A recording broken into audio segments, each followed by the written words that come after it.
This is Kotaro, a 2-year-old baby brother of Ryu. They lost their parents in a tragic plane crash. Today, they are going to meet chairwoman of a school who also lost her kids on same plane crash, and now she wants to adopt them. Upon entering, chairwoman asks, "Why are you so late?" "I've been waiting for you since morning." In response, Kotaro calls her Shaggy. Ryu closes his mouth and apologizes to her. Chairwoman then says, "In exchange for living with me, you have to work as part-time babysitter in my school." Afterwards, Seikawa escorts them to the daycare, where they see kids are playing with each other. Seikawa tells, this is a babysitter club that was opened by chairwoman's son, but nobody wanted to join it, and the club was never formed. Ryu says, as the first member of club, I'll do everything I can for babysitter club. Seikawa wipes his eyes, stating that his nobility has moved him to tears. He then wishes good luck to Ryu and leaves. Ryu opened the daycare room. All the kids stop playing and stare at them. They then run towards Seikawa and hide behind him. One of the kids yanks on their caretaker's ear and he wakes up. Ryu introduces himself as the new babysitter. Man replies he has heard of the two. As he approaches Ryu, introducing himself as Uzeda Yoshihito, a graduate of this school and only caretaker her. Kids asks Uzeda, can we play with them? Uzeda says, first, introduce yourself. And they all shout their names at once. Uzeda tells them to form a naming train to introduce themselves. First is Kirin. The second one is Taka. The third is Takuma, whose twin brother is Kazuma. The youngest is Midori. Ryu then introduces Kotaro and places him down. But Taka calls him a monster, telling everyone to attack Monster Kotaro. Ryu shocks and stops them saying, I can be monster for you. They all attack him, jabbing him with sword and pulling his cheeks. Kotaro sees they are bullying his brother and attempts to save him but gets knocked back every time. He doesn't know what to do. Ryu tells him to play elsewhere saying, I'll be fine. Kotaro goes to the bookshelf and takes out a book. He then looks at Ryu surrounded by other kids. Uzeda asks, do you want your big brother back? Kotaro nods. He then asks, should I read this book for you? He shakes his head and looks towards Ryu. Uzeda understands he's feeling lonely and pats him, saying, in this room, he won't notice you unless you call him. Uzeda then calls Ryu and tells him, my shift is over. He then hands Midori to Ryu, asking him, will you handle the kids by yourself? And Ryu says, yes, I'll do that. As he leaves, he thinks, I would have stayed if you'd asked me. Now Ryu changes Midori's diaper and Taka attacks him. Kirin approaches and asks, are you hungry? I have made the food. She then drags Midori, saying, I'll be mama and you be baby, Midori. Ryu stops her, saying, it could be dangerous. Suddenly she gets shocked as twins run through her food. Kazuma falls off and is about to cry, but Ryu picks him up. Takuma pats him, saying, pain, pain, fly away, and Kazuma feels better. Kirin is sad to see her ruin food, so Ryu cheers her up. Midori starts to cry and Ryu quickly picks her up. Taka again climbs on him and starts pulling his ears. He then looks at Kotaro, asking him if he's alright, and Kotaro nods. But Taka attacks him again, diverting him, and Kotaro seems to feel alone. Kids' mothers arrive, and they run into their arms. Kirin's mother asks who Ryu is, so he introduces himself. The mothers then introduce themselves as well. Midori's mother is Yukari, Takuma and Kazuma's mother is Yumi, and Kirin's mother is Yaoi. Ryu says, nice to meet you all, there is my baby brother Kotaro. While Kotaro looks at his book, they all say hello to him. Now, they all wave to Ryu, saying, see you tomorrow. Just when Ryu comes inside the room, Taka's brother appears, saying, Taka, it's time to go. He looks at Ryu and asks, who are you? Ryu tells him, I'm the new helper here in a middle school 3rd year. Taka's brother tells him, I'm Hayato and in the same grade as you are, so you are the transfer student joining our class. Ryu says yes and thinks he seems pretty scary but a decent guy. Taka tells his brother, I'm not going home.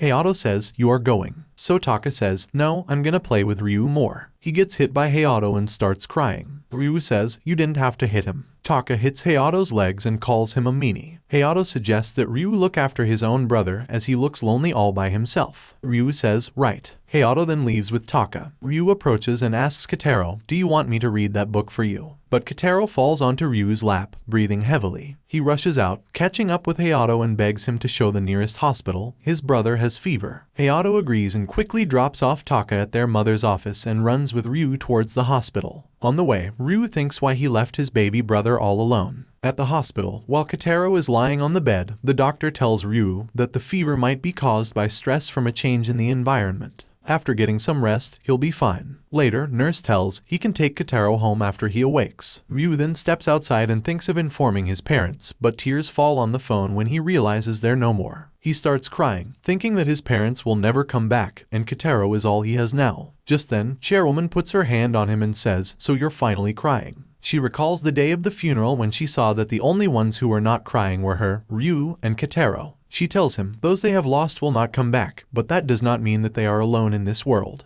More tears come out of his eyes. Afterwards, Ryu enters the hospital. Nurse comes out with a crying Kotaro, telling him Kotaro has been crying since he woke up. Kotaro reaches his arms out, and Ryu hugs him as he calls him an idiot for not calling him over sooner. He wonders if Kotaro has realized they won't see their parents again. That night, Chairwoman comes to tuck in their blanket. After she leaves, Ryu tears up realizing Chairwoman is right, no one is truly alone. The next morning, the chairwoman asks Seikawa where did these shabby flowers come from. Seikawa explains, Ryu and Kotaro picked these flowers for you. He then prepares to dispose of them, but she takes them back and blushes, saying, I changed my mind. Meanwhile, teacher asks Ryu to introduce himself. He stutters, but when he looks at Hayato, he feels more confident and introduces himself. At the daycare, Taka asks Kotaro if he would like to read his favorite book with him. Kotaro nods, and other kids smile in excitement. Later, Ryu reads the Book of Power Rangers. Taka says, I'm the Red Ranger, but Takuma wants to be Red Ranger, and his brother too. Kirin says, I'm the Pink Ranger, and Uzeda falls asleep holding Midori. The next morning, Ryu wakes up to see Kotaro lying on his chest. He groggily sits up and hugs him, remembering they aren't with their parents anymore. Suddenly, Ryu startles as Old Hag slams open the door, ordering them to get out of bed and prepare for school. Seikawa says he has already prepared their breakfast and lunch. As Old Hag was lecturing them, Kotaro grabs her hair and calls her Shaggy. She warns him, if you call me Shaggy again, I'll give you the same haircut. Seikawa imagines him and calls it cute. She then presents Ryu with a school uniform, as he is going to be her academy's student. Realizing that she would go to the trouble of buying a new uniform, he shows gratitude as she leaves. At the daycare, as Kotaro takes off his shoes, Uzeda is surprised that Cheapsteak Hag would buy a uniform for Ryu. He then tells Kotaro, I am going to class, I'll be back at lunchtime, and leaves him at daycare. As he walks towards the class, he feels a bit embarrassed because other students are staring him. Just then Hayato appears and tells him it's because you have bought kids along with you. Ryu turns around and asks what are you doing here. Taka explains Kotaro wanted to follow you, so they came along. Kotaro hugs Ryu while other children ask him to play, embarrassing him. So, Hayato raises his fist to shut them, and Taka runs away in tears calling his brother Poopyhead and bumped into Fierce Girl. She asks why kids are here and scolds them for turning school into a playground. The children begin to cry in fear and hug onto Ryu. He apologizes and takes children back to daycare. This girl is Inamata, topper student of the school, but her behavior has made others comment that she is so mean to Ryu, but she ignores them and walks away. Meanwhile, they return to the daycare and find Uzeda sleeping as usual. Hayato hits him, waking him up from his dreamy slumber. Ryu notices Kotaro, who seems sad from what happened. He pats his head to cheer him up. Inamata appears and gives Taka's lunch he had forgotten, sent by his mom who is teacher at their school. But seeing her there, children trembles in fear. Just when Inamata prepares to leave, Uzeda cries out in pain that his stomach is hurting. He asks Hayato to take him to the nurse's office and instructs Ryu and Inamata to watch over the kids during his absence. They are dumbfounded as they watch them walk away. Ryu assures Inamata, I can manage on my own, you can return to class. She insists on staying to fulfill the responsibility given to her by Uzeda. However, kids huddle behind Ryu like scared squirrels avoiding her presence. Afterwards, Inamata offers to hold sleeping Midori. She turns red and loudly says, I just want to help out. Her voice wakes up Midori, she begins to cry and Ryu tries to console her. Taka pokes Inamata with his sword. All the kids get ready to attack her, calling her villain. Inamata angrily asks who they are calling villain, startling them. Just then Ryu notices Inamata begins to tear up and tells kids to apologize for their bad behavior. But she doesn't want their forced apologies and feels sorry for Ryu as he is burdened with taking care of disobedient kids. Ryu smiles and says they are not a burden. But he gets hit by the pillow by Inamata, who says don't give me that smile. She throws stuffed toys at him and cries that kids like him and no one likes her. Studying is the only thing she is good at. Kirin puts her hands on her lap as Inamata wipes her tears. She says don't cry and all the children looks at her with teary eyes. She hugs them and they all says sorry to her. Soon, we find her peacefully slumbering along with kids. Later on, Kotaro stares at the tiger on his sweater and Ryu asks why he is looking at it. Kirin responds, he is sad because Taka insulted him, saying it's dumb to wear tiger t-shirt when he's never seen a real tiger. Taka says I just told the truth. Hayato hits his head and scolds him for insulting Kotaro. Taka cries and says you always do this to me brother, you just hate me. Hayato bluntly says he doesn't particularly like or hate him, making Taka cry even more, causing him to run over to Uzeda. He screams I hate you brother. Hayato picks up Taka and takes his brother to home. Afterwards, Ryu suggests to Kotaro, let's go to the zoo together this weekend. Other kids also express their desire to go to the zoo. Uzeda appears and suggests that he take all of them, deciding to tag along, as he can be paid for working weekends. During dinner, as Kotaro eats, Ryu asks the chairwoman for permission to go on a zoo trip. She agrees but refuses to pay Uzeda since the mothers are also joining the trip. Ryu invites her to join, but she refuses, saying it's a stinky place. On the day of the trip, Seikawa gives a large lunchbox and some money to Ryu from the chairwoman for the trip. At the zoo, he offers to pay Uzeda using the money that he received. Uzeda refuses, but plans to take photos of the children and sell them to fathers who couldn't come. Hayato appears in his basketball clothes and drops Taka off because he has to go for practice. Now they all started visiting animals. First, kids get amazed to see the elephant. Uzeda takes several pictures of the children as they watch different animals excitedly. Children get terrified when tiger roars through glass. They all run to the Uzeda and their mothers, and trembles in fear. Kotaro is still in front of the tiger, unfazed. Ryu sees utter fear in his face. He picks up Kotaro, realizing if they were in wild, Kotaro would be eaten first. Afterwards, they see the cute tiger cubs. Uzeda decides it is time for lunch, and Ryu goes to the lockers to pick up his lunch. He looks at Kotaro, stares at something, and turns to see a family enjoying the zoo together, and he pictures his own parents. Just then Uzeda calls him and tells him to hurry up.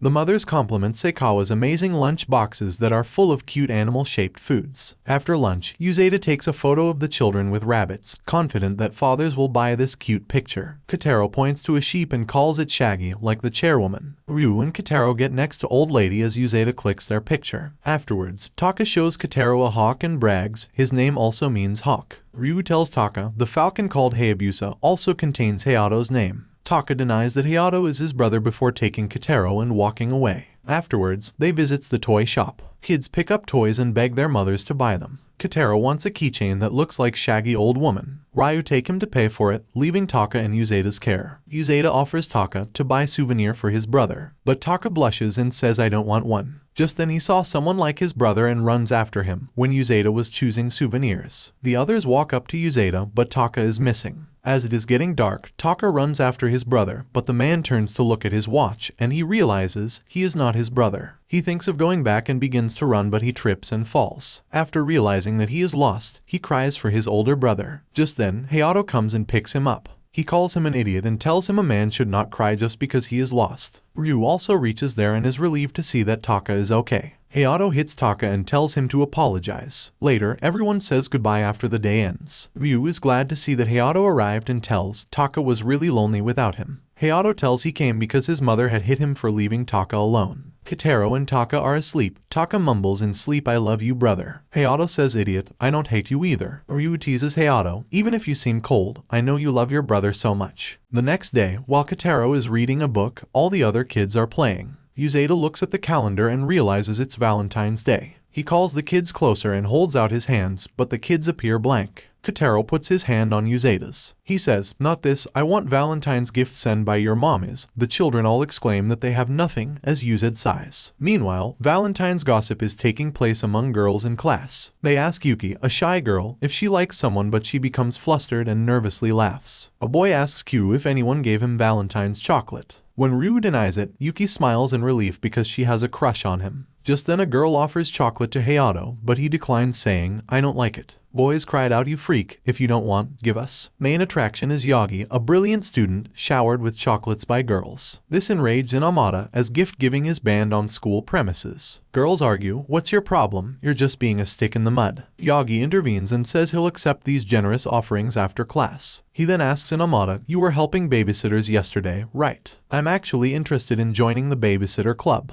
Do you know anything about it? Inamata recalls that the daycare center is welcoming new members. She furiously cries out to ask the club himself and walks out. Yaga's friend Nezu is quietly watching everything. Inamata reflects on the girl's comments, admitting she is a stick in the mud. She tearfully says, wherever I go, I spoil the fun. She fears returning to daycare, thinking the kids will hate her too. Now, Yagi goes to the daycare room and asks to join babysitter club. Ryu is so excited to have someone express interest in babysitting. He then introduces himself and each of the children in daycare. Yagi introduces himself and compliments Kirin's cute pigtails, and she shows off them happily. He then says, Taki, you're cool, just like your brother, and he eagerly replies, yes, I am cool. He compliments Midori's eyes, which flatters her. To Takuma and Kazuma he tells, you both looks like best friends. Ryu is amazed by how quickly Yagi bonded with the children. While at the library, Inamata overhears two boys saying that Yagi is always glaring at kids, and she runs to the daycare to save them. Meanwhile, Yagi smiles at Kotaro. His smile concerns Ryu. Yagi says, Kotaro looks round and plump, and right before he touches him, Inamata rushes in and slams the door open, telling Yagi to stop. She's shocked to see blood on the floor but realizes Yagi has a nosebleed from poking Kotaro's cheeks. But the reason is also sinister as Yagi's friend Nezu appears at daycare room and pretty much accuses him of being a pervert. Horrified, Ryu grabs the kids away from Yagi, who disagrees with accusations saying I got nosebleed from eating too much chocolate. But Nezu points out, I didn't saw you eating any. He drags him away and Yagi agrees not to join the club. But he asks if he can visit occasionally to poke the kids' cheeks. Yuzeda pokes Midori's cheek, saying poking is fun. The kids only learned about chocolate and now want to eat it too. Yagi begins to offer them some chocolate, but Nezu holds him back. The children ask Inamata for chocolates, but she says it's against the school rules, making them cry. However, she cheers them up by promising chocolate tomorrow, and they start jumping with joy.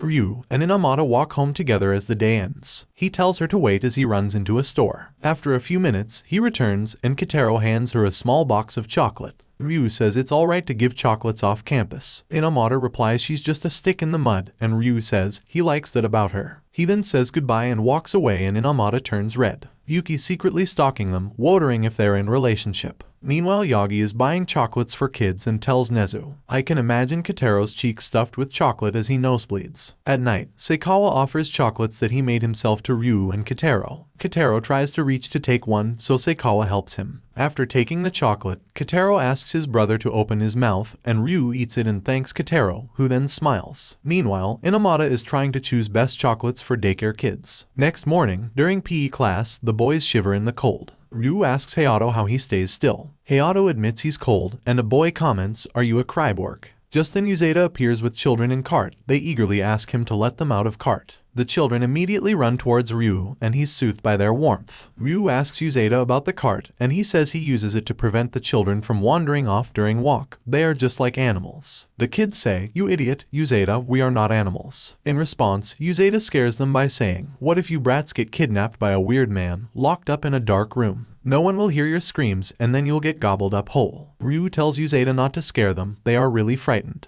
But he warns the children of going off with strangers. The other boys notices Ryu is looking a lot warmer surrounded by kids, so they creepily reach out their arms towards the children. They chase them, calling them heat packs, and even fight over them. Nearby, a mysterious man is watching the kids. Ryu stops two students from getting Kirin, who hides behind Yuzeda. Taka runs to his brother and asks for help. A boy catches Kazuma, who bawls out of fear. Ryu sees Takuma crawling into the bushes and calls him to come back. The stranger is standing before him as he enters. He grabs him. Ryu hands Kotaro to a boy and rushes to save Takuma, shouting at stranger to let him go. Hayato takes off his shoe and hurls it at the stranger. It's a direct hit. That is a baller move. Takuma smiles excitedly as stranger goes down, holding him. Yuzeda compliments Hayato's accurate pitch while Ryu asks if Takuma knows this person. Takuma joyfully tells that he is his and Kazuma's father. At daycare center, man says sorry about all the fuss. Ryu asks why he was lurking in the bushes looking so suspicious. Yuzeda explains he is an actor who was recently in a toothbrush commercial. He is famous. Kusuke explains that he did not want to cause a scene if someone recognized him.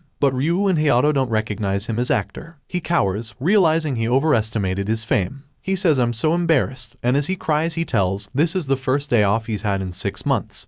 So he wanted to spend it with his kids because he's worried they don't recognize him anymore. Ryu suggests you should spend time with them here in daycare, they'll like it. Kusuke gratefully agrees to stay, and Ryu calls Takuma and Kazuma over. He then picks up Kazuma and hands him to his father, but Kazuma begins to cry. Kusuke opens the door, saying, I am leaving. Ryu stops him, saying, Kazuma doesn't like to be held by unfamiliar people. This added salt to his wounds. He then says if you'll leave today, gap will increase between you and your sons. Kusuke is touched and tears come out of his eyes. Ryu says I'll help you to make up with kids. Just then Takuma comments, Ko-kun, you are a crybaby. Now, Kusuke plays with Takuma, but Kazuma cries out give him back. Next, he tries Upsy Daisy with Midori, and Kazuma cries again. Even after Ryu reassures him, Kazuma continues to cry with fear. Kusuke plays cart pulling with other kids, but Kazuma says, scary. Yuzeda whispers, I didn't know Kazuma disliked his father so much. While Kusuke sits defeated in a corner. He then goes to his sons and apologizes for interrupting their fun. He says, have lots of fun, I'll wait for you at home. He decides to leave and waves goodbye to his sons. Kusuke slowly walks out but bumps into a student.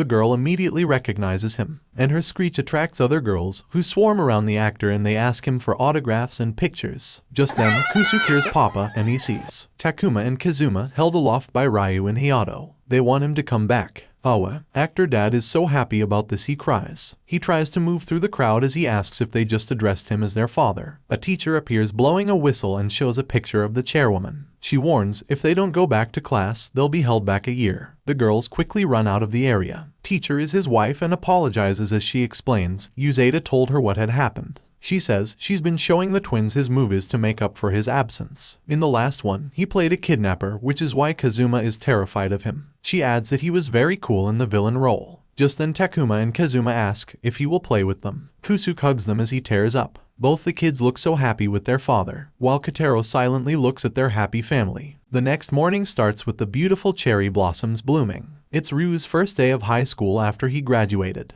He heads to the bulletin board to post his babysitter recruitment poster, only to find it already covered with flyers from other clubs. He then goes to the daycare room, where he is immediately bombarded by the kids, who bring him down. He drops the poster, which lands on Kotaro's head. Kotaro stands still, making no attempt to remove it. Even Uzeda simply reads flyer off Kotaro's head. So, Ryu asks him to at least take it off before reading it. Uzeda then suggests they go around and see the other clubs. The twins happily agree. Taka wants to visit his brother's club, and Kirin is excited too. In the hallway, the kids join hands and make a parade. They sing a song and dance, pretending to fart. It's hilarious, and Kotaro keeps failing to catch the rhythm. Ryu is rather embarrassed as everyone's attention is on them. Kirin eagerly opens the drama club, but she gets scared, and so do the others, except Takuma, when they see her mom in a zombie look. Her mom, who runs this club, says, "Do you not recognize your own mom? This is the power of makeup." Ryu stops her saying, "Ma'am, they are all scared of you," while the children tremble hiding behind. She starts talking with Ryu, just then Kotaro tugs his pant, pointing to kids fleeing down the hallway. He apologizes to her, saying, "Sorry, I have to go," and calls out Uzeda, whose face is painted with scary makeup. Running down the hallway, twins meet their mom. They run into her arm and hugs her. She asks what they're doing, and Ryu explains they're exploring other clubs. Just then, Kirin smells a sweet scent, and kids run in that direction. Twins' mother also leave, and Ryu follows the kids along with Kotaro, but he stops as he finds an ant. He points towards it, and Uzeda and Midori also joins to watch it. Meanwhile, kids found the cooking room, but cookies aren't ready yet. And Amada, who is in cooking club, tells these kids are from babysitting club. Ryu enters, asking if anyone has seen any kids run around,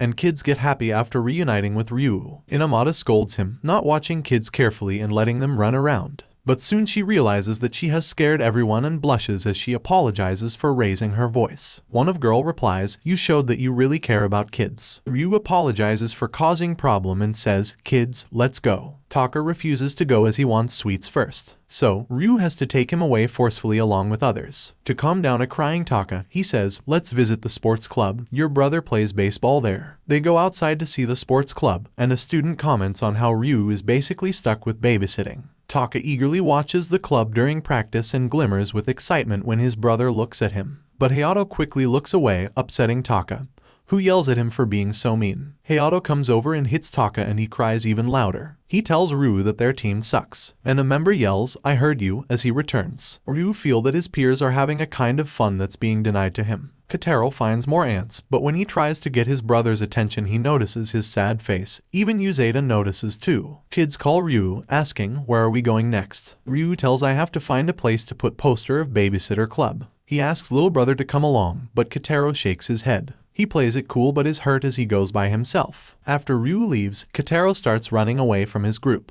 He puts the poster in a corner of the bulletin board. Then he sulks about his brother not wanting to come with. Just then Hayato appears with Kotaro and tells Ryu, "I want to join Babysitter's Club too, here's my application." Kotaro recruited him by tugging on his pants. Hayato says, "Kotaro noticed you were depressed and need friends." Ryu is amazed by how well his little brother understands him. The other kids come running. They got their cookies and offer them up to Ryu to cheer him up. He is moved. With club day over, the boys settle in, and Uzeda makes them matching aprons. And Amada occasionally brings cookies for the kids. Hayato comments they could break a tooth as the kids try to eat, and she angrily replies, "Then don't eat them." Next morning, Ryu opens his eyes and feels heavy. Kotaro is fast asleep on his chest. He rubs his eyes as the chairwoman suddenly enters the room, scolding Ryu for staying in bed. As he gets out, he falls onto the floor. He struggles to get up but repeatedly slips. Seikawa congratulates Ryu on his changing voice, but the chairwoman smacks him and he apologizes, it was a joke. She then takes Kotaro away, telling if he also caught a cold, it will double the trouble. Kotaro stands at the door and whimpers. She tells him to come help her make medicine for Ryu, and Ryu lies on bed to take rest. Meanwhile, Kotaro calls her Shaggy. Chairwoman, holding a warm blanket for Ryu, asks, are you referring to blanket or me? He says it again, and she dumps the blanket on him, asking him to follow her. At kitchen, she aggressively cuts a lemon in half and Kotaro mumbles, Demon Lady. She instructs him to squeeze the lemon into a small cup so she can make Ryu some honey lemon, he'll feel better. Kotaro sits on the floor. He shakes the lemon over the cup, but sees that nothing drops out. Chairwoman asks should I help, but he refuses. Eventually, he manages to muster up enough strength to get a single drop into the cup.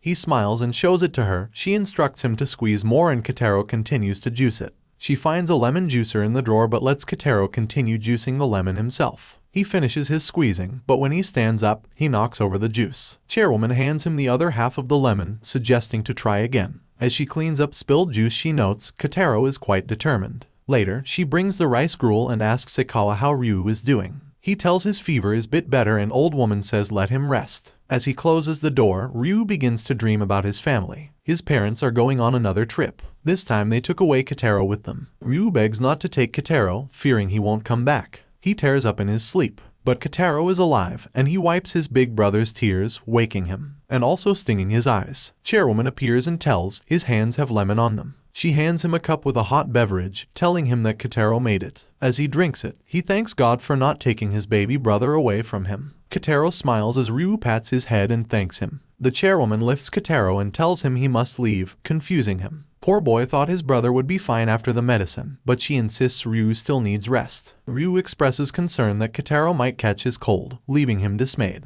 Afterwards, he sits under a chair and pouts. Seikawa tries to lure him out with ice cream, but it doesn't work. He's really upset. The next morning, Midori's mom leaves her with Ryu, and she waves her goodbye as she departs. Ryu suggests Kotaro, let's read a storybook, until others arrive. Before that, he puts Midori down to change diaper but realizes he's run out of them. As he opens the cabinet to get more wipes, she crawls over to the door. Just as a student opens the door, he's clearly disgusted by the smell. As Midori pulls on his pant leg, he falls to the ground. Ryu watches in shock as boy cries out, do something. Afterward, they sit to talk. He complains about smell, saying, is this a poop club? Kotaro holds a Cinderella picture book as they are conversing. He calls Midori a poop factory and Kotaro a space cadet. Ryu defends Kotaro as the boy asks him if he is looking after a girl named Midori, because he doesn't realize poop factory is Midori. Ryu asks why he's interested in her, and he explains he wants to see his future daughter's face. Ryu is confused and asks, aren't you still a student? He says, yes, but I'm senior to you. Call me Inui-senpai. Ryu points out Midori's mom is already married, but Inui simply smiles and says it does not matter in love. Ryu panics, but Inui scoffs, saying you won't understand because you lack romantic experience. He then gets up to leave, believing that Midori is not there. Later, Uzeda waves his hand in Ryu's face. The interaction with Inui made him blacked out. Kirin tells him he was sleeping with his eyes open. Poor Kotaro stands there, holding Cinderella, waiting for Ryu to read it. But Ryu says he'll read it later. He then asks Uzeda about Midori's father. Uzeda tells he is at a dig overseas, confirming Midori's mom isn't a widow or divorced. Ryu is horrified, thinking she might be cheating on her husband with Inui. Uzeda teases Ryu, asking if he's into older women,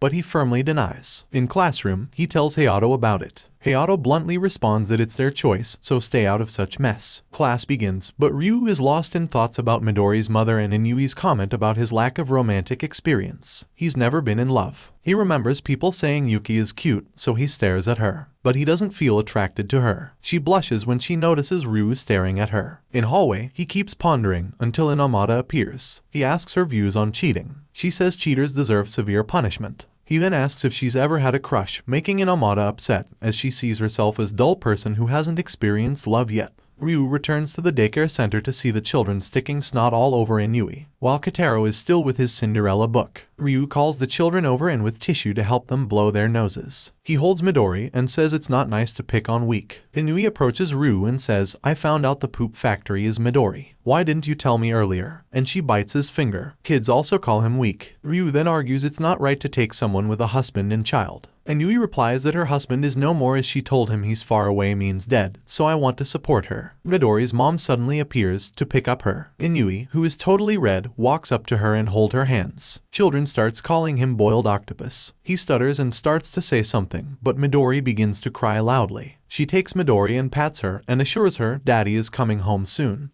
which stuns Inui. He asks about her faraway husband, and she explains he is returning from a dig in Turkey. She then asks what Inui was going to say, and he blushes saying I forgot. He then offers to babysit Midori so she can go on dates with her husband, and she thanks him for his kindness. Inui sulks in the corner as the children attack him with toy swords. He angrily confronts Uzeda for knowing about her husband's situation. Uzeda says he found it too funny and decided to play along. Inui covers his face in embarrassment, saying he looked like an idiot. Ryu denies this, saying he looked really cool in front of her. Inui jokes that he must have mixed up the order. First comes love and marriage, then kids. Ryu then looks over at Kitaro, who is still holding the Cinderella book. He apologizes to him and reads the picture book to the children. Then he imagines Midori and her mom happily reuniting to her father. Next day, things have taken a dark turn, as Ryu Dragon King has taken over the earth in service of Demon Queen Midori. But never fear, the Rangers 5 are here. Taka is red. Kitaro is Blue Ranger. The twins are both yellow. Kirin isn't paying attention and drawing. Taka takes this badly. Kirin doesn't want to play silly games anymore, she wants to study. Everyone is shocked to hear this. Ryu is horrified that she's turning into Inamata so soon. But it's okay, because she wants to study to be a witch. Taka, who is obviously ringleader, might have been willing to go along with this if Hayato hadn't said boys can't be witches. But with the other children automatically excluded, conflict ensues. Taka and Kirin argue passionately about whether heroes or witches are real. Ryu won't let Hayato tell them that neither are real so that they'll keep their innocent childlike dreams, but it's too late. It's going down. Kitaro tries to play peacemaker and is shoved for the effort. Ryu is horrified. Kid starts fighting. Taka returns the next day with evidence, a photo of himself with the Red Ranger. He says see real rangers exist. He then points to Kirin and accuses her of having no evidence that witches exist. Kirin holds her witch's book behind her and yells, I have evidence, I'm gonna show you by flying. Outside, with a determined face, she tries to fly on a broom. Uzeda says, I think it's not gonna happen. Taka says, I told you witches don't exist. Let's go and play. Kirin says, I won't go until I fly. Ryu is worried for her. Uzeda says, you should go back to class. Kirin will eventually give up. Ryu tells this problem to Hayato, and he says, just tell her the truth that witches don't exist. Ryu says, it's not right to shatter children's dreams. Just as they are conversing, Inamata appears and scolds for blocking Restroom's way, and says, get out of way. Ryu apologizes saying, go ahead. She asks, I heard you talking about shattering children's dreams. Has something gone wrong? Hayato asks, do you want to join our conversation? She blushes and says no as she leaves. Ryu stops her and says, we need your opinion. Hev tells her about Kirin's problem, and she says, I can help. Meet me at lunchtime. Later, she brings some books having evidence of witches. Ryu says, it's scary. We can't show this terrifying history to children. As she realizes this, she apologizes and leaves, slamming the door. Yuki wonders what the relationship between Inamata and Ryu is really like. Ryu thinks Inamata is a bit strange but genuinely kind. His thoughts turn to the chairwoman, who reminds him of witches. He imagines asking her to pretend to be a witch, but she scolds him to study. Meanwhile, Uzeda asks Kirin to come back inside, but she says don't get in my way, I'm about to fly. Uzeda thinks it's okay for her to stay if she doesn't jump off anything. Kitaro pulls his pant and holds up Kirin's book about witches to Uzeda, who decides to read it to him. Twins also runs to listen it. Kirin looks up and sees a ledge from where she can jump off and fly. Ryu walks towards daycare, holding magic trick books to show kids in support of Kirin. He sees Kirin about to jump off the ledge and drops them. He manages to break her fall just in time. She sobs and sobs, her dream is broken. Ryu tries to comfort her and reflects that he should have just told her the truth that witches only exist in storybooks, as Hayato said. Just then Chairwoman appears, asking why she is crying. Kirin sniffs as she explains she cannot fly. Chairwoman says of course you can't, you needs 100 years of practice. Kirin's eyes widen as she asks if she is able to fly on a broom. She replies, I will leave that up to your imagination. Kids are also amazed to what she said as she leaves. Inside, Taka tells Kirin that they can play witches too. Kirin and kids smile as Ryu admits for a second he believed Chairwoman was really a witch. In the next scene, we see Nezu with his siblings in their house. Suddenly, they hear his brother Kichai yelling at their father that he is leaving. and then he runs away, while Ryu hangs up laundry as Kotaro stares at a trail of ants. He then starts following them but suddenly stops at a place. Kotaro comes back and pulls Ryu's pant. He continues to grasp his pants as he walks along. Ryu tells him, "I'll stumble if you keep pulling me by pants." As he stops, Ryu sees Kichai stuck in the bush. He unconsciously calls him Nezu as he looks like him, while Kotaro calls him a mouse. Kichai struggles to free himself from bush, so Ryu holds out his hands to help.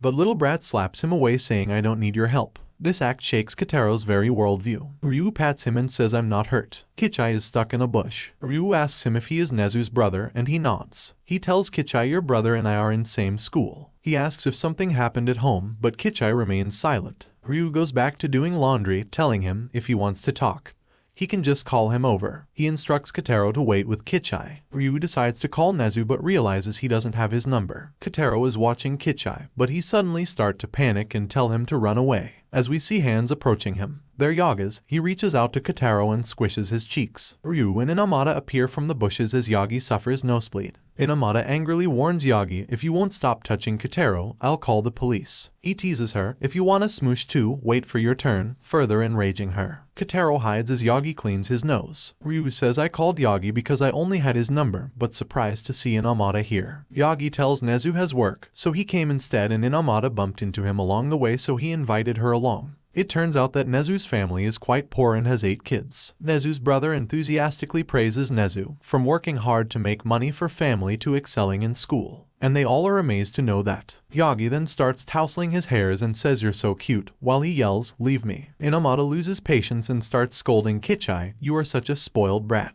Unlike your brother, who is so hardworking, you run from home and cause trouble for everyone." He starts to cry and says he wishes he were rich so he could get video games. Inamata asks if he left home just for a video game, but Ryu thinks there's likely a more important reason behind it. Suddenly, Tsukichi pops out, arguing kids have right to have things that are important to them. Tsukichi looks at Yagi and says, "This pervert is also here. Did you do anything to my brother?" Yagi says, "I tousled Kichai's hair." He replies, "You jerk. Don't touch him again." Tsukichi then explains games might not matter to adults, but to Kichai, they are, because he's the only one in his class without it, and his best friend kept pressuring him to get it, even though they knew his family is poor. Kichai continues to cry, saying he loves his family, but he hates being poor. Yagi recalls a similar situation in elementary school, when he offered to let Nezu borrow the game, but Nezu refused and said he would make his own video game, if he wants it. He knows no one is gonna buy for him as he's poor. This was the first time Yagi thought that someone was cool. Kichai agrees that his brother is really cool while he recalls how hardworking his brother is. He then asks Ryu to pull him out and they both fall on ground. Ryu pats him asking, "Are you okay?" and little Kotaro also pats him. Yagi pulls out Tsukichi and tries to play but get kicked. Both brothers then tells Inamata, "We'll try to become good as Nezu."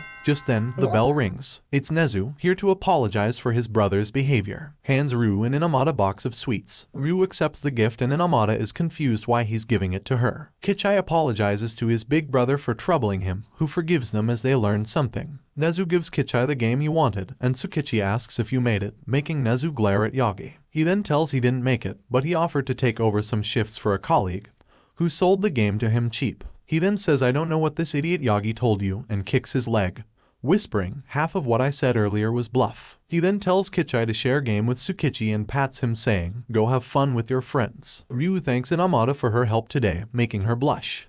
Next day, Uzeda plays with kids while talking with Ryu. Ryu tells, "I have to complete my chemistry assignment during lunch break, so I won't able to come here for lunch today." Kids waves goodbye to him. He pats Kotaro and leaves for class. During break, Uzeda says let's have lunch but notices Ryu forgot to take his lunchbox. He thinks I'll eat his lunch if you won't come to take it, but Kotaro pulls his pants and holds out his hands. He asks if you want to take your brother's lunch to him. Kotaro nods and others also want to go with him. Uzeda says, "First, eat your lunch," and kids eagerly start eating. As everyone is busy eating, Uzeda hands lunch to Kotaro and tells him to deliver it. He puts a tag on him so if he gets lost, he can ask for help. Kotaro nods his head and slowly walks out of the daycare as Uzeda waves to him. But he is worried about Kotaro going by himself. He spots Inui outside, and clenches fist with an idea and Midori imitates. Suddenly, a photo appears in front of him. He blushes. It's Midori's mom. He grabs photo and realizes it's a bait. Kids call him dumb. Meanwhile, as Kotaro walks down the hallway, several students stare and whisper, "Who is this little kid?" 2 girls run to teacher to report it, but a boy stops them, saying, "Look, he's on his first errand."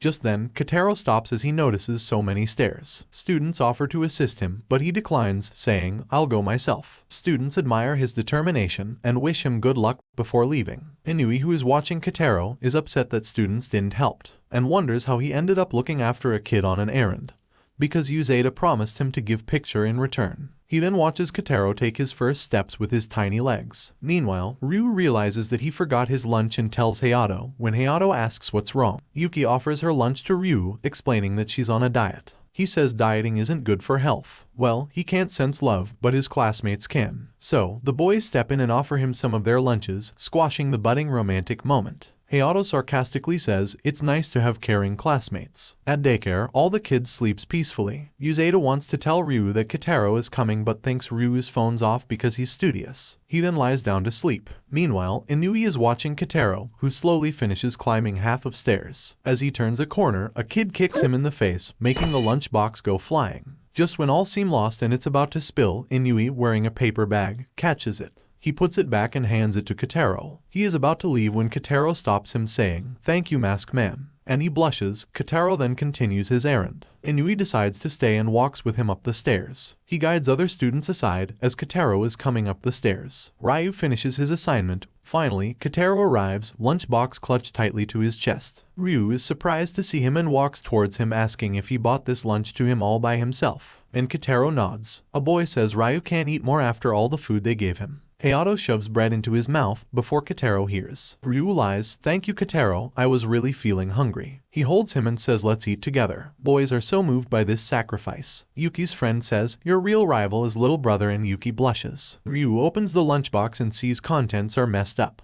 He feeds Kotaro some rice and they eat lunch together, and Kotaro for successfully completing his first errand. Inui is also touched as he's happy to see brothers' love. Sakawa hands handkerchief. Inui freaks out as he appeared out of nowhere. Next day, girls ask Yuki, "What do you like about Ryu?" She turns red and says, "Don't be loud, he might hear." Other boys in class listen with jealousy. Girls tell her, "Don't worry, he's not here." Yuki finally admits her feelings for Ryu. One girl says he has such a likable personality, both kind and good looking. Yuki is surprised to hear that. Another girl remembers him picking up her eraser when she dropped it. Then, a girl says Hayato is also attractive. Another agrees and excitedly says he's hot. Third girl adds, "But he's a little scary." Another girl argues, "That's why he's hot. He also helps Q babysit, so he's secretly nice." Yuki despairs when she realizes how popular Ryu is. But the girls assure her they don't intend to be her rivals. Yuki blushes and says, "You don't have to hold back because of me." Girls then say, "Your main competition is his baby brother. Even if you dated, you'd never be his first priority." Then a girl says, "He's friendly with Inamata, does he likes her?" Meanwhile, Inamata is passing from there. Another comments, "No, Inamata seems unromantic and always indulged in studies." Just then they saw Inamata, who glares at them. Ryu also appears and she got so flustered that she angrily scolds the girls to close the door if they want to gossip. She then walks away and the boys call her scary while Ryu looks shocked. He then notices he still has not taken off his apron.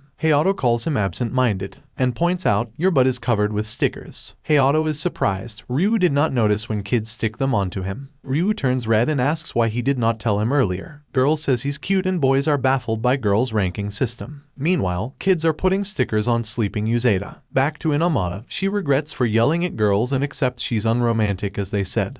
But it happened because she got flustered. It happens every time when Ryu is around. That's why she cannot visit children. She recalls Ryu complimenting her on Valentine's Day and her face turns completely red. Suddenly, she hears, "Your face is red." She turns around and instinctively denies. Kirin starts crying after getting yelled at, and as Inamata comes to the senses, she asks, "What are you doing here?" and thinks, why kids have been sent to get lost in the hallways. Kirin says, "We're not lost, I left a note with Uzeda." While Uzeda struggles to understand Kirin's note, and Taka is frantically looking for Kotaro. Kirin explains that we came to play with you. Inamata says, "I'm flattered, but this isn't the right place to play, go back." Kirin gets teary and asks, "Do you hate us because you never come to play with us?" Inamata turns red as she denies this, saying I can't come because he's there, but then stops herself. Kirin asks if she is talking about Uzeda or Hayato. Kirin fears as she wonders if Inamata hates Ryu, which shocks Kotaro. She denies this, so Kirin asks if she likes Ryu, which she also denies. She concludes Inamata hates Ryu and cheer up sad Kotaro saying, "I have planned to show her Ryu's good side."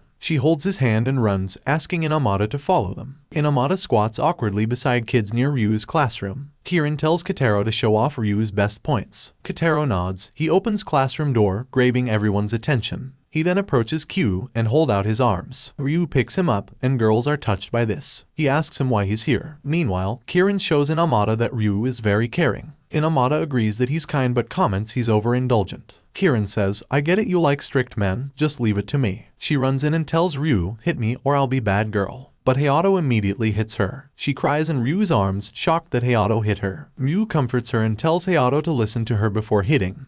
Hayato argues, I did, that's why I hit. She tells Ryu, you gotta be one to do that, so Inamada will make up with him. Inamada enters, saying, enough, it's all misunderstanding. I don't hate Ryu. Kirin asks, so, do you like him? She blushes and yells she doesn't, before angrily leaving. Ryu calls after Inamada. He hands Kirin over to Hayato as he runs after her. Yuki watches with shock. He grabs onto Inamada's wrist, surprising everyone. He smiles and tells her, there is a sticker on your skirt. It's a boar sticker and Ryu says kids put them on me too. I felt very embarrassed. Kirin proudly tells, I put that sticker on her. And his classmates wonder if Ryu is a total airhead. Inamada walks away, recalling Kirin's question about liking Ryu. She tells herself, if it was one or the other, she definitely hates him, but she's totally red. Kirin tells Ryu, I know you're a good person, so you don't have to be sad. Then Uzeda asks what's about me. She replies, you're a bad person. The next morning, while Kotaro helps his brother in cleaning, Kusuke arrives at the daycare with Takuma. Takuma takes Kusuke's glasses and Ryu asks about Kazuma. Takuma explains that Kazuma has a cold. Back at home, Kazuma is in bed, calling for Takuma. His mother comforts him, saying you need to rest, but first, take some medicine, it's sweet and help you get better. Kazuma reluctantly takes it, and his mother applauds him. Ryu says to Kusuke, Takuma and Kazuma might feel lonely today. But Takuma cheerfully points out at Kotaro trying the sunglasses. Kusuke starts crying and says Takuma is putting on a smile to hide his loneliness. Ryu wonders, is it his imagination? Takuma looks okay, not lonely. Uzeda appears and bet 100 yen that Takuma is doing fine. He asks Takuma if he is feeling lonely without Kazuma. He smiles a bit and says I'm okay, while Kazuma is a bit scared at home. Takuma then tells everyone that he promised his mom that he'll have fun so Kazuma will get well soon. Kusuke is touched that how brave his child is. Uzeda says, I win the bet, give me 100 yens. He gives him 500 yen prepaid card instead. Greedy Uzeda asks for his autograph too, thinking he'll sell it for mint. Kusuke is flattered to give autograph and Kazuma asks for one too, while Takuma happily draws on Kotaro's face. Kusuke tells them Takuma may start to feel lonely without Kazuma later. He kneels down to Takuma to say goodbye, but just then Hayato enters with Taka. Takuma gets distracted and runs to Hayato, grabbing Kotaro. Kusuke tears up that Takuma likes Hayato more. Ryu calls him over to say goodbye to his father, and kids wave him, while Uzeda calls him shady. Afterwards, seeing Takuma holding Kotaro's hand angers Taka, who pulls Kotaro to the other side. They both starts pulling Kotaro. Ryu says stop, it's not tug of war, and Hayato hits Taka, who cries out loudly, I'm Kotaro's best friend. Kirin asks where is Kazuma and Ryu explains that he's home with a cold. After knowing this, Taka approaches Takuma and holds his hand saying, I'm gonna beat that cold. Takuma happily says I'll do that too, and others also join them. They run over to Uzeda and attack him. Uzeda asks Ryu for help, but he says sorry, I have to leave for class. Uzeda drops to the floor, saying sure you can beat me, and kids call him weak. While walking to class, Ryu is concerned about whether Takuma will be okay despite he looks cheerful now. Hayato thinks Kazuma might be struggling as he has cold and his brother is not with him. Ryu agrees, imagining Kazuma is probably crying, and he is, while calling for Takuma. He thinks of twins' different personalities. Kazuma is always teary, while Takuma is always cheerful. Ryu mumbles never want to be apart as he thinks about twins during class, and Yuki wonder who he doesn't want to be apart from. While all other kids are taking nap, Takuma wakes up. He searches beside him and pulls off Taka's sock. As Takuma holds Taka's sock, he remembers Kazuma. His eyes widen as he looks around for Kazuma. Taka's foot accidentally hits Kotaro, waking him up. He gets up and sees Takuma leaving daycare. Ryu rushes to the daycare center, concerned about Takuma. He trips and falls when he suddenly sees Kotaro, who runs towards him and hugs him. He then points to the direction where Takuma went. At the school gate, two girls notice Takuma and the cat and call them. Ryu approaches and asks, what are you doing here? Takuma asks him if Kazuma is better. Ryu replies, I don't know, but I'm sure he might be better than before. Takuma looks down with sadness. Kotaro looks towards the gates as Yumi arrives with Kazuma, telling that his fever is down, so they've come to pick up Takuma. Kazuma cries as he reaches out to Takuma, who falls back and starts crying. Kazuma cries even more as their mom comforts Takuma, commending him for being brave and mentioning that Kazuma is better because he kept his promise. Uzeda comes out with kids after they heard crying. He notes this scene is the opposite of the usual. Takuma is crying and Kazuma is laughing. They wave to the twins, who are holding hands. Ryu believes twins are better off with each other. Later, Kusuke rushes to pick up Takuma, but Uzeda tells him he has already left.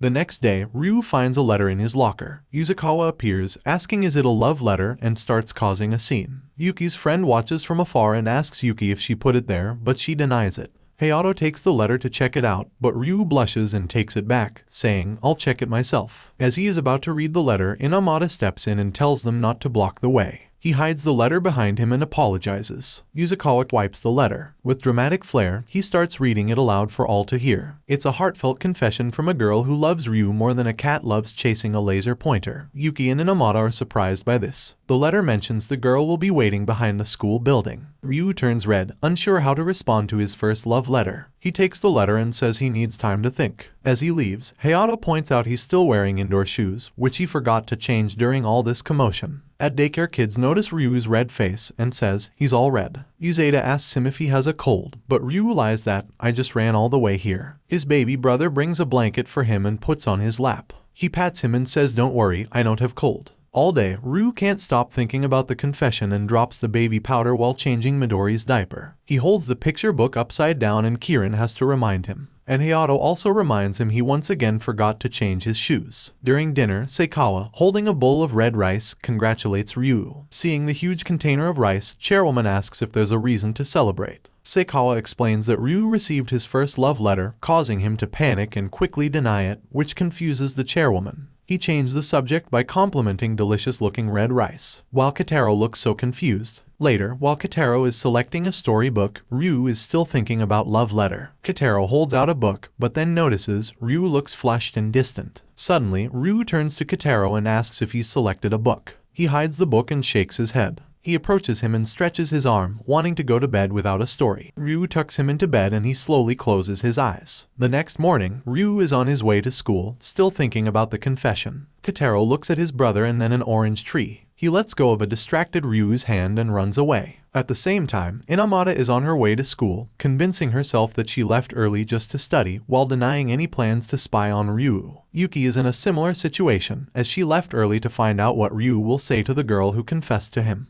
They run into each other, and before they can say much, Ryu suddenly grabs Inamata's hand. He's panting because he ran to catch up with her. He asks if they've seen his brother, Kotaro. He lost him because he got distracted. Inamata says she hasn't seen him, so he runs down the street to find him. Inamata calls after him and says, "I will help you find Kotaro." Yuki also offers to help. As they couldn't find Kotaro, Ryu panics. Just then, he hears Hayato call his name. He turns around and sees Kotaro, who is holding an orange by Hayato's feet. Hayato tells Kotaro had wandered into someone's yard to pick him an orange. Kotaro holds out the fruit and calls it a lemon, medicine for Ryu's cold. He recalls how his baby brother made him lemon juice when he was sick, realizing that Kotaro has been caring for him as if he were sick because of his blushing. He gets emotional because his baby brother was worried for him. He kneels down, holds Kotaro's hands as he sheds tears. Later, Ryu apologizes to the girl who wrote him the letter as he rejects her proposal, and she sadly accepts his decision and leaves. Hayato, who overheard the conversation, asks why he rejected her when he seemed interested.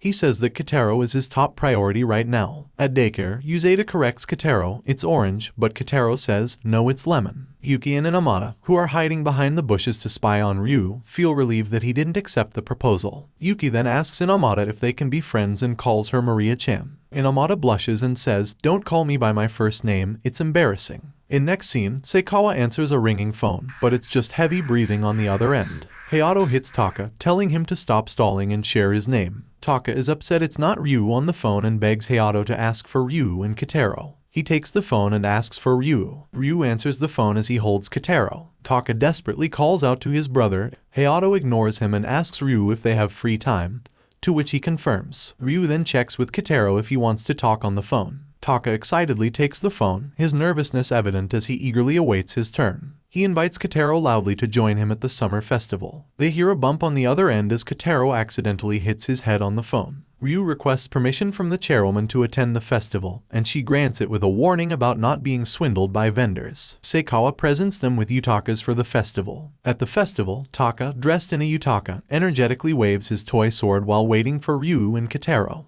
Hayato tells him to stop swinging his sword to avoid bothering others. Ryu calls out to Hayato, asking if he had been waiting long and apologizing. Hayato dismisses the concern and questions Ryu about the effort put into his outfit. Ryu explains that Seikawa and chairwoman put thought into the outfits, making it impolite to decline. Taka grabs Kotaro's hand and runs toward the festival stalls, with Ryu cautioning about getting lost. Hayato considers disciplining Taka to avoid further problems. Kotaro becomes captivated by a cotton candy maker, eagerly observing the cotton candy spinning. Taka consumes his cotton candy immediately, while Kotaro insists on saving his, despite Ryu warning that it will shrink. Taka spots a booth with various toys, including a hero's transformation belt, attached to strings in a lottery game. The booth attendant offers Taka and Kotaro a chance to win, but Ryu and Hayato promptly redirect them away from it. They decide to get something substantial to eat, with Taka objecting. They realize the strings in the lottery game are not connected to the toys, particularly the new and costly game system. Taka begins to cry and wave his cotton candy stick. Uzeda greets Ryu and Hayato from a goldfish booth. Ryu asks, "What are you doing here?" And Uzeda explains it's a part-time job from his neighbor. He then asks, "Why is Taka crying?" And Taka says, "I want to play that lottery game." Uzeda gives Taka and Kotaro goldfish scoopers to cheer them up,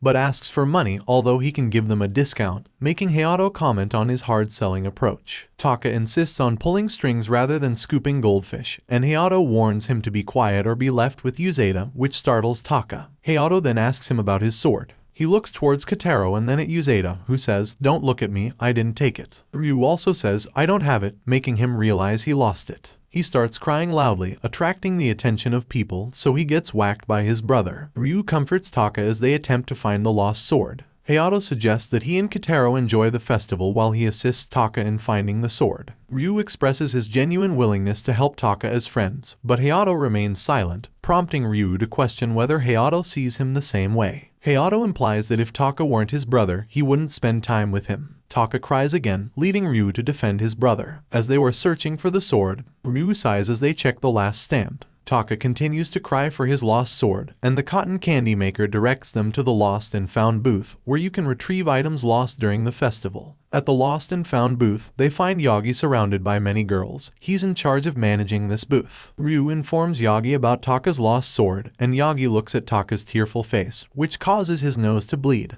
This worries Ryu, but Yagi's friend Nezu reassures him not to worry, as it always happens to Yagi. He instructs them to check the box for the sword. They examine the toy swords, but Taka's sword is not there. He is so sad that his sword is lost. Hayato suggests that they've searched long enough and it's time to give up. Taka refuses to give up, so his brother tells him to search for it himself. Ryu objects, saying you shouldn't be so harsh, but Hayato tells him to shut up. He offers Taka the choice to search for the sword by himself or to join him in playing the lottery game. Hayato also reminds Taka to thank Ryu for helping in the search. Taka contemplates his lost sword and finally considers giving up. They decide to go and play the lottery game. Taka thinks about which string he should pull, and his brother tells him to pull one quickly, but Ryu advises, "Chill, just give him time to think." Suddenly, Kotaro impulsively pulls one of the strings, and Taka's sword comes out with it. He is overjoyed to have his sword back. Hayato confronts the booth attendant, who apologizes for stealing Taka's sword, and gives a game as an apology, which they offer to Old Woman as a souvenir. And Kotaro is disappointed with his deflated cotton candy. The next day, they all go to the beach. Midori, Taka, and Takuma are fully enjoying themselves, while Kirin and Kazuma are crying, and Kotaro has a cold expression on his face. Ryu is watching the kids. Just then, Uzeda appears and comments, "Aw, they've cleanly split into Enjoy It and Beach Sucks factions." Ryu then says, "You don't seem to have any intention of swimming," and Uzeda replies, "I am here just to enjoy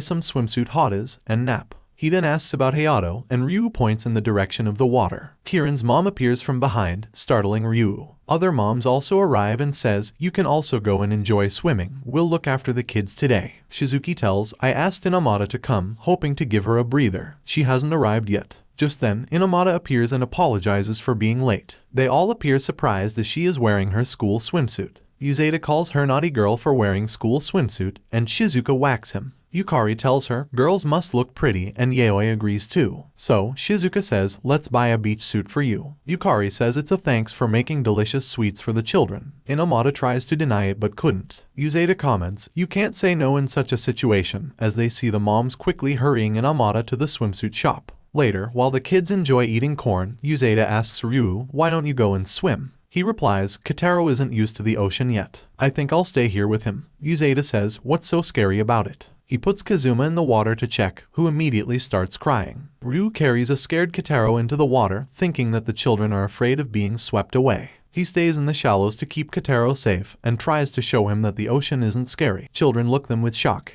All of a sudden a big wave crashes over him. Ryu ends up underwater holding Kotaro above the water. Kotaro is scared even more. Back on the beach, Ryu coughs and tries to reassure Kotaro that the ocean isn't scary. Uzeda comments, you're not convincing at all, man. Kids tease Ryu for almost drowning. So Ryu suggests let's play in the sand instead and kids agree. Twins build a big sand mountain. Taka digs a hole, and Uzeda complains about getting sand thrown at him. Kotaro also makes a sand pile. Ryu is happy that kids are having fun. However, waves crash on beach, destroying their creation and Taka cries loudly. Moms bring some juice for kids, Takuma and Kazuma looks happy to have it. And Taka stops crying as he gets one. Kotaro looks at his glass while Taka drinks it fastly. Ryu is also offered one. He tells Kotaro let's drink it. Suddenly Hayato appears, startling them and Kotaro's glass falls. Hayato offers him seaweed as an apology. Shizuka smacks him, asking what Kotaro would do with it. Ryu gives his drink to Kotaro. She then says, Inamata went and got changed. Do you want to say something? They all stare at her for a moment. She is wearing a pink floral bikini with side ponytail.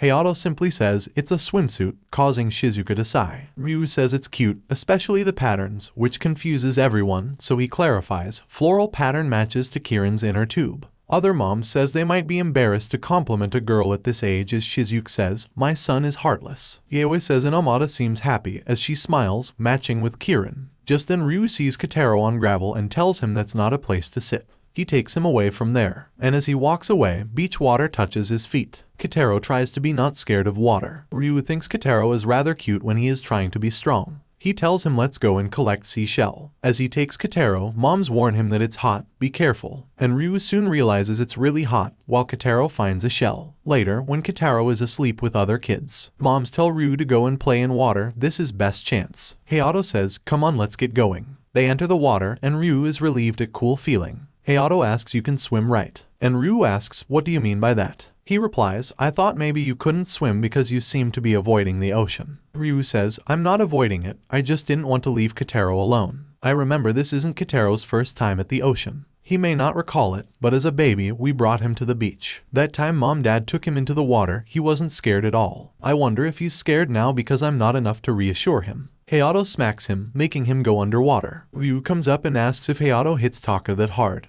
But he calls him stupid and says it wasn't even half as hard. He then explains, Kotaro wasn't scared back then because he was just a baby who didn't know anything. He tells Ryu not to say stupid things. Ryu admits, back then, Kotaro couldn't even stand. Yukari notices that Kotaro has woken up. He sits up and looks around for Ryu. She points at the ocean, telling him his brother is in water. He immediately runs towards the water. He stops where the waves are crashing onto the beach, and looks at his brother. When he sees Ryu going underwater, he freezes in fear, recalling Ryu held him above water when wave crashed onto him. He steps into water despite his fear, but he can't swim. Yukari quickly pulls him out. He cries and reaches out for Ryu. Ryu comes out of water and says I heard someone's crying. Hayato points there is commotion at beach. He looks over and sees Kotaro crying for him. Ryu quickly swims back to the shore. He takes Kotaro and asks him what's wrong. I'm sorry I left you while you were napping. Yukari explains, I think he got worried when he saw you dive under. Kotaro tried to walk into the water he was so afraid of, just for you. While Kotaro is still clinging to his brother tightly. Yukari says it's nice that you two are so close. Ryu says, sorry, I worried you, and hands him a shell, remembering his father told him you could hear the ocean from shell. He thinks Kotaro wouldn't remember this, but to his surprise, Kotaro holds the shell to his ear to listen to the ocean. Ryu smiles and helps him hold the shell correctly, saying he had it upside down, and hopes that next time Kotaro visits the beach, he will love the ocean. In next scene, Taka looks upset. Ryu asks him what happened.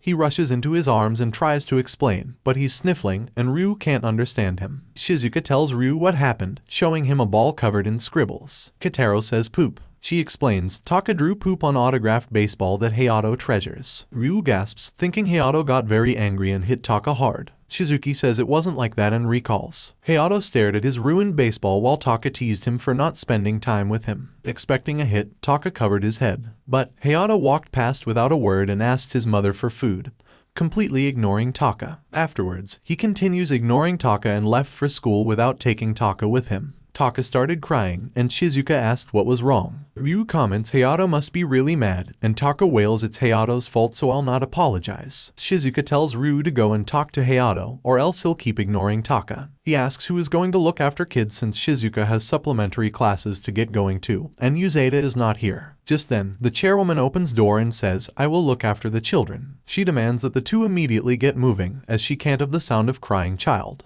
Echo in the hallway. Shizuka and Ryu comply. As they leave, Kotaro calls the chairwoman Shaggy. Taka scares as she glares at him, but she kneels down helping him to blow his nose. Ryu goes to baseball club's practice and a club member warns him not to talk to Hayato. They see Hayato is in bad mood, angrily swinging his bat. Ryu decides to talk to him and approaches him. He calls out to Hayato and asks if they can talk. Ryu tells him that if he won't forgive Taka, he will gonna wail whole day. He then further says that Kotaro's destroyed lot of my stuffs too. I understand the feeling, never wanting to talk to him again. He recalls the time when Kotaro scribbled all over my homework. Another time he destroyed my matchstick castle that took 2 weeks to build. He recently dropped my phone in toilet, which had emails from my mom and dad. Hayato pats him and he wipes his tears. He says since it was an accident, he'll just move on. Hayato says my situation with Taka is different. I don't care about the object itself, but Taka is malicious. I know he's not sorry yet and with a brat like him I guess I have to just suck it up. Meanwhile, Chairwoman listens to Taka as he explains what happened, and he sniffles while blaming Hayato for not playing with him. She asks him if he treasures anything, and he eagerly shows his toy sword. She takes the sword and asks Sakawa to get a hammer to destroy it, which upsets Taka. She is about to destroy the sword with hammer, but Taka begs her to stop.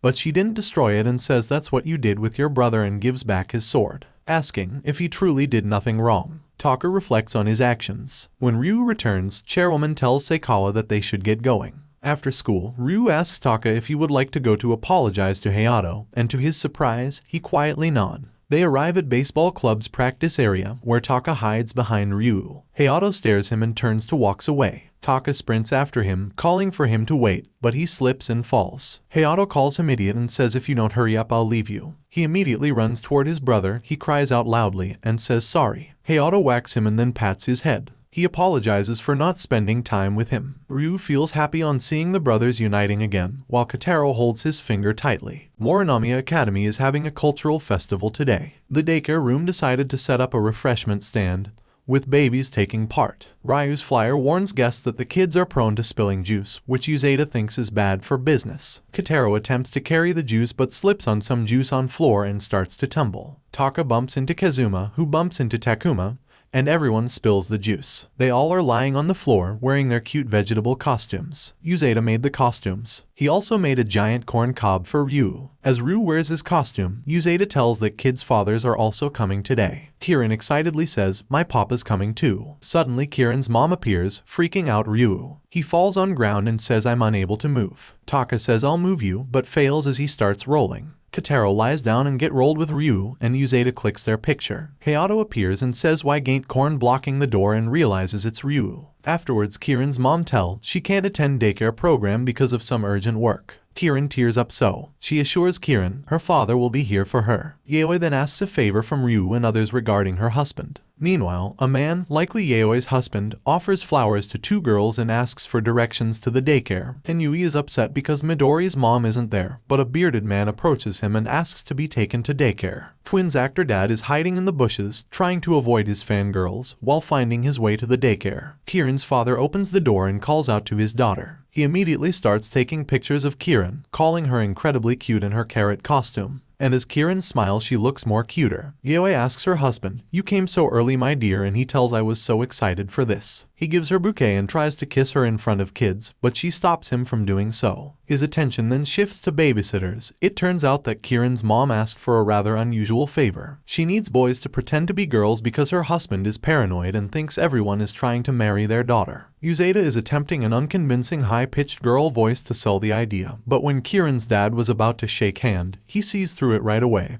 He gets angry and asks Yaoi why there are male babysitters, but she has already left. He realizes that the other kids are boys as well and takes offense. Midori bites his leg. Kirin points out Midori is not a boy. He picks up Midori and apologizes. He compliments her big round eyes and says if I were 30 years younger, I'd ask for her hand in marriage. Ryu, Hayato, and Uzeda awkwardly watch him compliment Midori. He turns to the boys and demands to know their intentions toward Kirin. They all tell that they like Kirin and Kirin also says I like them all, too. But Taka says I don't like you Kirin, and she retaliates. Her dad angrily asks what kind of jerk wouldn't like my cute daughter. He then says I don't want to leave my daughter in room full of beast men and plans to leave. Ryu steps in and tries to convince him, but as he's wearing a wig he looks like a cute girl. Kirin's dad holds his hand and says, if I were 15 years younger, I'd ask for your hand. Ryu contemplates revealing his true gender, but before he can decide, Midori takes off his wig, and he turns to leave, saying males are unacceptable. Ryu asks Hayato to stop him, who glares at Kirin's father and tells if you want to leave you are leaving by yourself. Kirin's dad redirects his attention to Hayato, hitting on him.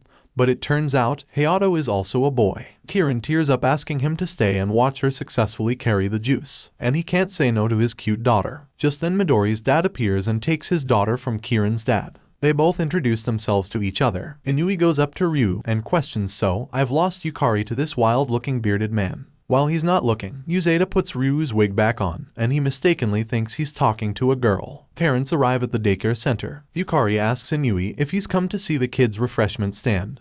But he clarifies, he was only showing her husband the way and then runs away. But outside he thinks back to the girl he saw and says she was cute. Kirin finally gets to present her juice, successfully carrying it without spilling, and her dad reflects on how fast she's growing up. He becomes emotional, worrying about her future marriage, that someday she'll be taken away by some jerk. This leads to more tears in his eyes, and other dads also starts crying. And Ryu comments it's too early to think about marriage. Kirin says it's Kataro's turn. Her dad furiously asks, who's Kataro? Ryu sits and watches Kataro as his baby brother carries the juice to him. Ryu reflects on how fast Kataro is growing. He spills a bit but manages to deliver the juice. Seikawa shows up and startles Ryu, praising Kataro and explaining that Chairwoman can't come because she has a visitor, which disappoints Kataro. Seikawa says, I noticed regret in her eyes, and Ryu envisions her scolding him for assuming her feelings. Kirin's father suggests, to remember this day let's take pictures, and Kirin comment Papa takes great pictures. Moms are spending time with their kids, so Kirin's dad says look this way everyone, I'm taking picture. Taka is with Kataro and says I ain't gonna look that way. Cute Tomato Twins says, we're gonna look that way. Midori cries out loudly, and Kirin gives a cute smile. Kirin dad says, here we go and takes a group photo. The next day, Ryu is trying to calm down crying Taka who was whacked by his brother, and kids tremble in fear as Hayato threatens to hit those who don't listen like Taka. His mother appears and hits him for threatening kids. Then she hits Uzeda for sleeping on job.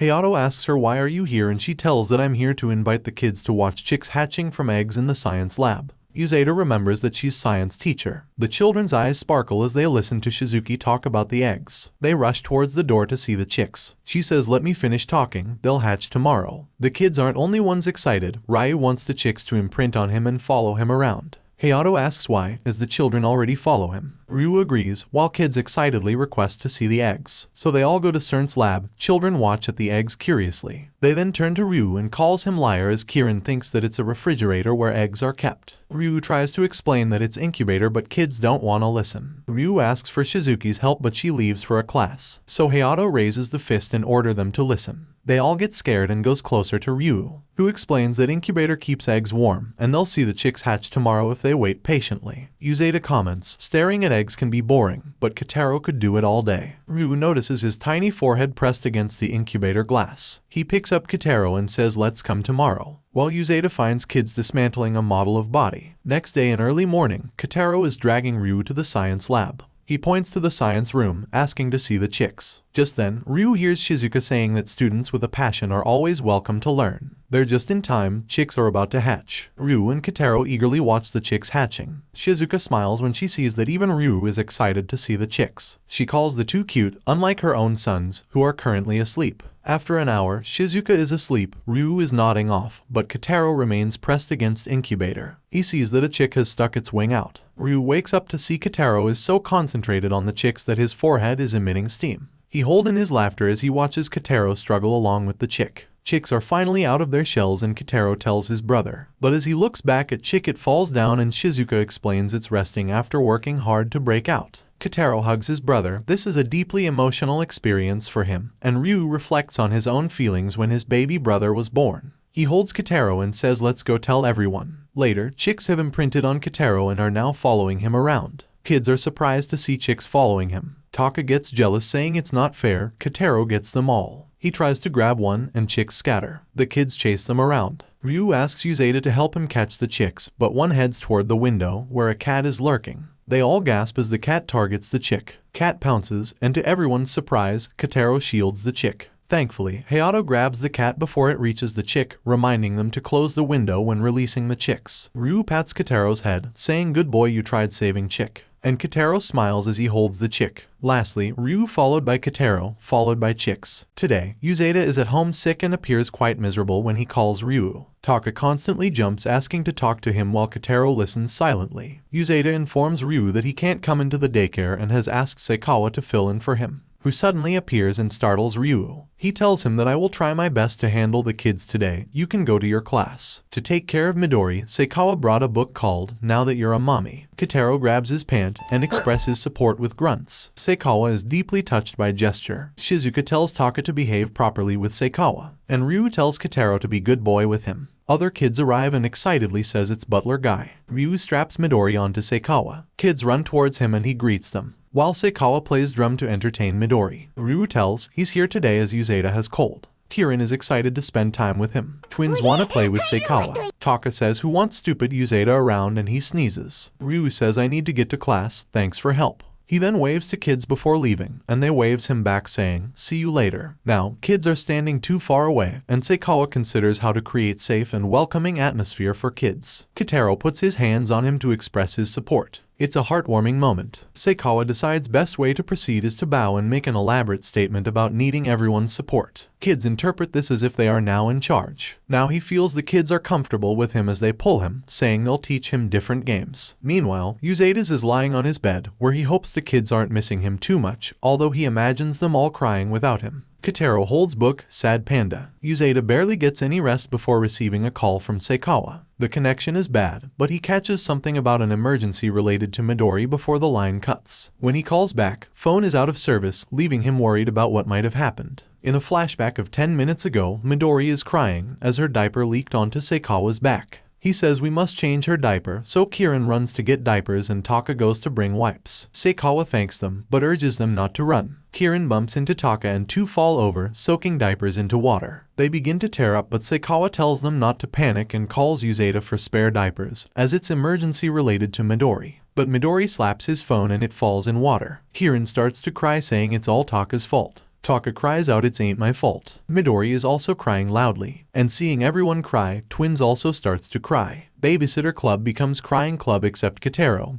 Seikawa lays Midori down and takes charge, adjusting his glasses and rolling up his sleeves. He holds a cloth up. Meanwhile, Ryu and his classmates are jogging during their gym period. Suddenly, a man collapses on the ground, shocking Ryu. Soon he realizes that it's Uzeda, who's still feeling unwell, but is desperate to learn about the emergency with Midori. Ryu and Hayato help him and take him to the daycare room. However, Midori is totally fine, thanks to Seikawa's efforts in making her a cloth diaper and washing her soiled clothes. Uzeda is relieved by this. Taka and Kirin tells him that we are doing fine, you go and take rest. Kotaro says drink lemon tea and Twins says, Usa, get well soon. Uzeda gets emotional and Hayato says, you're a little old to cry. Uzeda is now ready to leave but Midori grabs his pants and pull it. Seikawa tells that Midori was most concerned about his absence. Just then Midori calls his name and he blushes. Ryu is surprised as this is the first time Midori spoke. Next day, Yukari pouts as she holds Midori. She says it's not fair because Midori's first word should be mama or papa. Uzeda says sorry and Midori smiles. In the next scene, Yuki is sneaking around daycare room,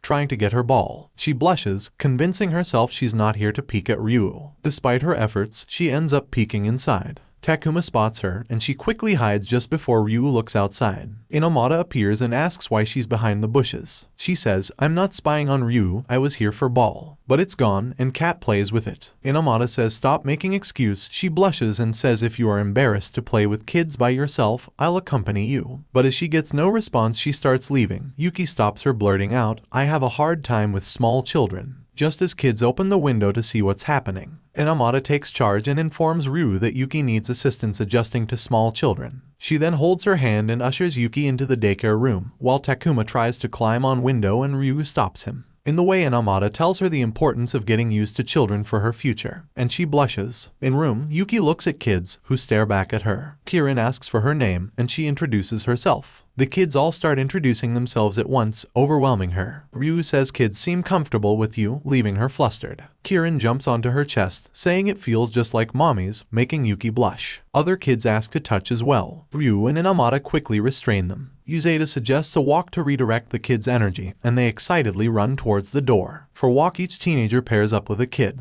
Kirin tells Inamata, hold my hand tightly and don't let go. Uzeda holds Taka's hand, who says I don't want you. Ryu asks twins to come with him and they agree. Kotaro looks at Ryu, who tells Yuki, hold Kotaro's hand, since he's calmest. She asks for his hand and he holds her hand. Yuki and Kotaro walk hand in hand. She's touched, thinking he's really cute. She recalls, in past kids tried to spit on her or lift her skirt, but feels relieved to be around kids like Kotaro. She notices Kotaro feeling rejected as he's not with Ryu. She thinks he's crying and takes out her hanky to wipe it, but it's just runny nose and she freaks out. So, Taka comes and starts wiping nose with her skirt and Ryu stops him. Kirin runs up to Yuki, asking her hold out her hand. She gives her some bugs, which stuns Yuki to the point where she faints, thinking, I'll never get along with kids like Ryu and Inamata. She regains consciousness in the nurse's office, and Ryu appears, asking if she's awake. She sits up and blushes as she asks, did you carry me here? He tells her, Uzeda carried you here. He then asks her if she's fine now, but she feels upset and tells Ryu, I'm sorry, I'm bad at getting along with little kids. He assures her, being with kids is really tough, even I don't like snot and gross stuff, nobody does. I'm just used to it, even as a boy, I'm disgusted by bugs. He explains, kids don't hold back when they play, but when you get used to them, you'll feel happy around them. Just then Uzeda opens the window and tells, kids want to apologize. Kirin remorsefully asks, flowers aren't scary like bugs, right? Yuki takes the flowers and thanks them. All the kids smile as they see her smiling. She then asks Ryu where Inamata is, and he tells, she just left and had told me to apologize you for forcing you into this. Upon hearing this, she runs to catch Inamata, who is upset, thinking she messes up everything she tries. Just then Yuki hugs her from behind and thanks her for everything, causing Inamata to blush and feel affectionate. In next scene, Ryu's friend calls and invites him to a movie. He denies because he has to take care of Kotaro. Seikawa appears and says, I'll take care of him, you can go. While leaving, Ryu thanks Seikawa for looking after his baby brother and tells Kotaro to be good boy while I'm out. And he nods. Seikawa assures Ryu that he will protect Kotaro with his life. He then holds Kotaro's hand to wave goodbye to him. After Ryu leaves, Kotaro feels sad without him, so Seikawa asks him, should I bring some snacks for you? But he shakes his head. His snack strategy fails to restore Kotaro's mood, so he thinks to make an offer of play. He picks a cattail-like plant from flower pot and waves it in front of Kotaro,